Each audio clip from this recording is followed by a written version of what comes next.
ce sont les sauropodes. Ils nous montrent à quel point nous savons peu de choses sur les dinosaures.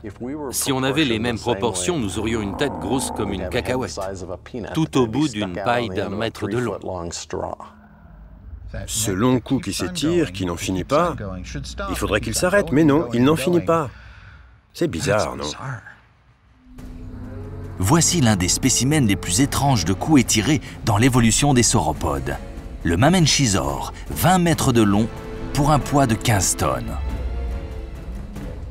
La taille de son cou dépasse celle de son corps. Quand on le regarde, il est complètement disproportionné. On a peur qu'il perde l'équilibre à cause de ce cou si long. Mais un cou si exagérément long sur ce corps ridiculement petit donne un avantage énorme à cet animal. Pas besoin de se déplacer pour trouver à manger, il suffit de tendre le cou. Et pas un prédateur, même un qui aurait une cervelle de la taille d'une noix, ne se risquerait à se mesurer à un tel titan.